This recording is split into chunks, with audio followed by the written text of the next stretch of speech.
Good evening, guys. So, today I want to talk about something that is extremely frequent when I work with clients that are dealing with codependency, dealing with patterns of toxic relationships in their lives.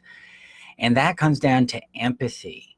And empathy is an interesting thing for people who come from a codependent side of relating to love.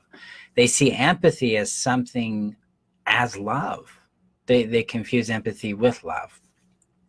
And this empathy typically shows up in the sense of something that sounds really reasonable if we were dealing with someone who is healthy. And if they're not, this is where we get trapped. And that is this. They're doing the best they can. They've got a tragic history. They've got abuse in their past. They've got some sort of tragedy going on for them. And our empathetic nature is like, oh, I could help out here. I could make a difference here. I could reach in and maybe my love could heal them. Maybe I could heal them. This is where our empathy gets us stuck. Because yes, we feel something for their experience, and that's normal, that's human, that's a good thing. But it's what we do with it that gets us in trouble, right? And this is where you've got to start checking in with your boundaries, because empathy says, I feel something for you. I feel with you about what's going on for you, right?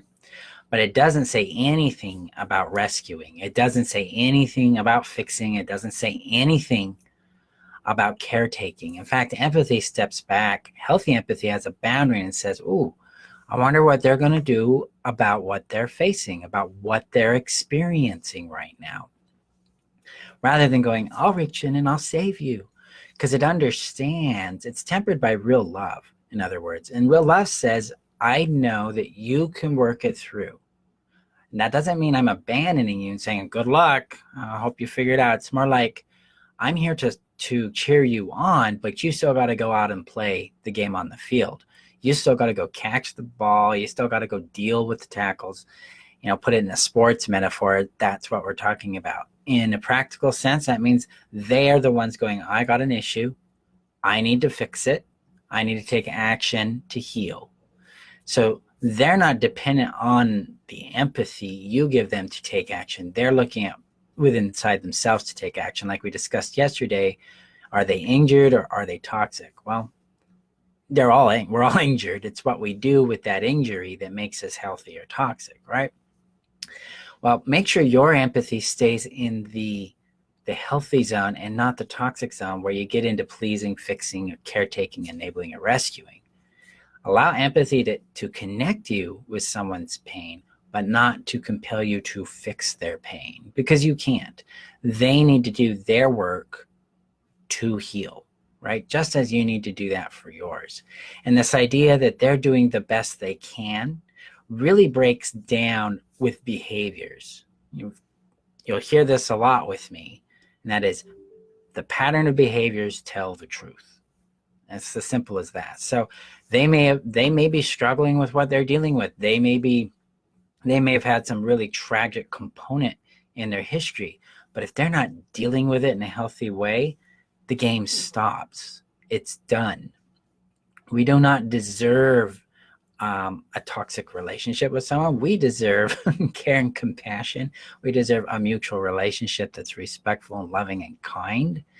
And we deserve someone in our lives that are actually out there doing their work. And that's how we honor our empathy. And that's how they honor our contribution to their journey, is that they're like, yeah, I got an issue. I'm going to take care of it.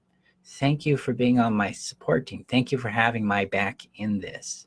And it protects you from getting mixed up in that. And then you can remain focused on your life, your baggage, your growth, your happiness, whatever it is you're doing right now in your world.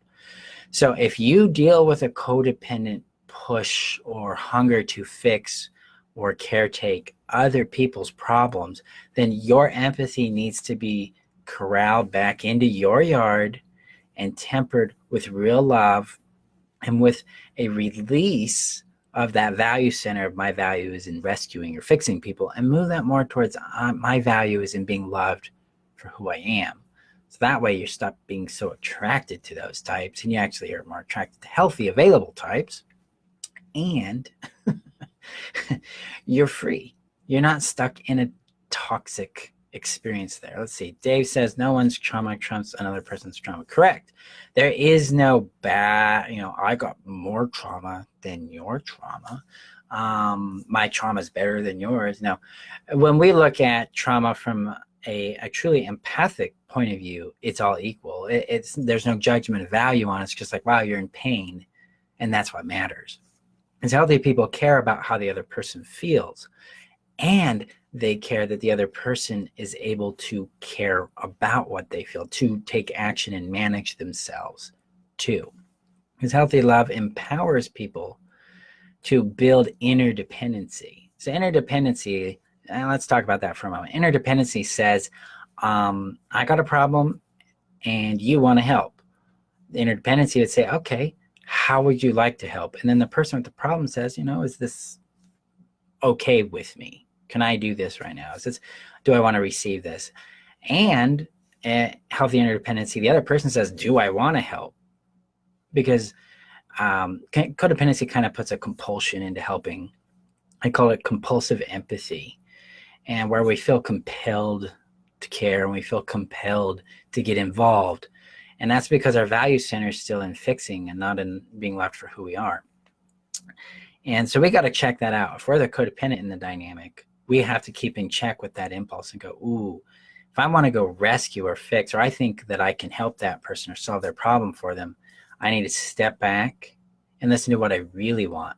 I need to check in with my boundary. And then if it's an affirmative, like it's light, it's expansive, something I genuinely want to give, I ask. I contribute openly and freely to that. I don't assume they want my help. I don't assume I have the solution for them. I say, hey, you got something going on. I've been through something similar. If you're open to it, would you be open to maybe a little insight from me on what you're going through? Maybe some help, or if you need a listening ear, I'm here, whatever might be the case. That's a healthy way of transacting empathy.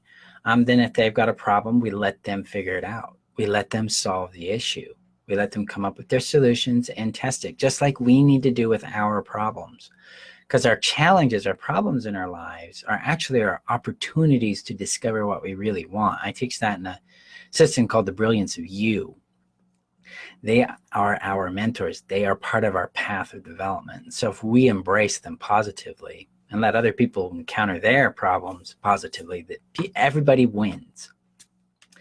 So as you're going about your day, as you're going about your week in this holiday season, I want you to check in and see how you're using your empathy and how your empathy might be using you and getting you into situations you don't want to be in.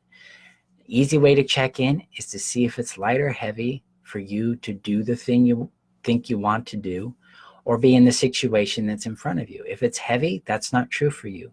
If it's light, go for it, explore it, see what happens for you. But always check in with yourself first. Check in with what works for you. That'll keep your codependent impulses really clear to you, keep you in check, and keep you in line with what brings you more natural happiness. So that's it for tonight, guys. Thank you for showing up. Thank you for the comment, Dave. Appreciate you guys. And remember that you're worth knowing, you're worth loving, and you're worth keeping. And I will talk to you guys tomorrow. Have a good night.